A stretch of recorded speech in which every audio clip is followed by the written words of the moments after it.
You heard of the Popol Vuh? If you are a person like me who has been deconstructing religion for decades, then it is a book that you probably have come across or you should come across it. And I want you guys to go and do your research on it.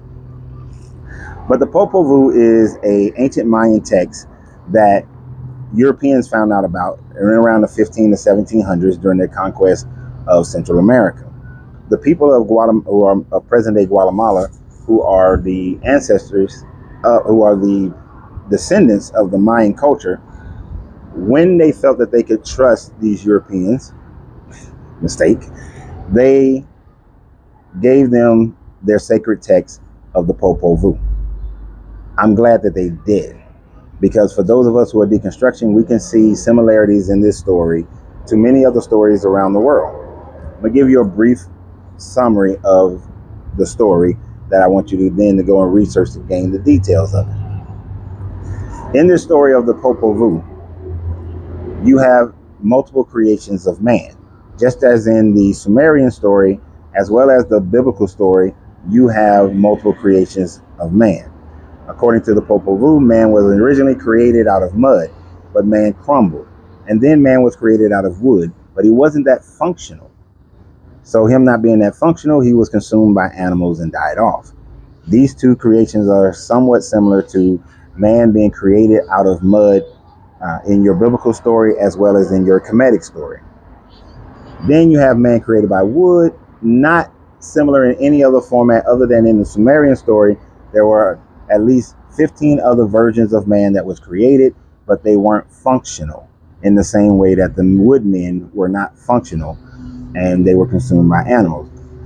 It is not until there is a massive cataclysmic event that caused flooding that man was then created for a third time. And in that third creation of man, they were made correctly, much as in the 16th creation of man, according to the Sumerian text, man was made fit for the work of their masters. And then that man needed a helpmate to be content and was given wives, much as in your Bible, man was given a wife, as well as in other stories. Man was also given a set of morality in order for him to be able to function as a society.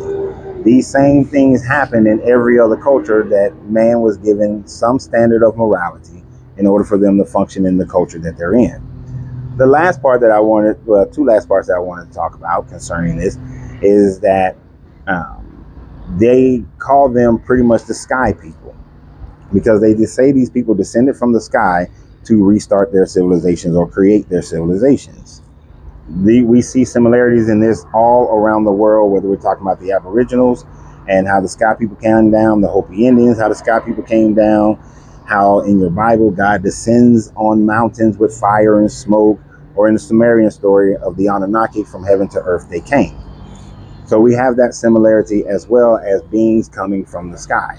Now you can either extrapolate that in two different ways, whether it is truly Anunnaki type aliens coming down, or it is the reset of those who survived previous intelligent civilizations that came around the world to reset populations, in the same way as the Kemetic story talks about Osiris leaving Kemet and going around the world resetting populations, as Thoth, after the sinking of Atlantis, went around the world and reset populations, as well as in the Sumerians with Ishtar, Dumuzi, and others going around the world and resetting populations after some type of water cataclysmic event that happened or occurred in and around about 12,000 years ago, which places it right around the Younger Dryas period.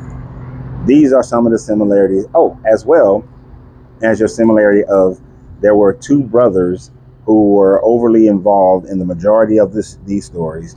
Just as with your Sumerian story, you have Enlil and Enki who are overly involved in the majority of their stories, or you have your repetitive brother situation in your Bible with Cain, Abel, Jake, Isaac, well not Isaac, Isaac and Ishmael, and you had Jacob and Esau. So two brothers sometimes working together, but oftentimes in conflict, is also a popular motif that was told in these stories. So y'all go ahead, enjoy yourself. Remember, you got to free yourself to be yourself because your greatness is non-negotiable. Good journey, good vibration.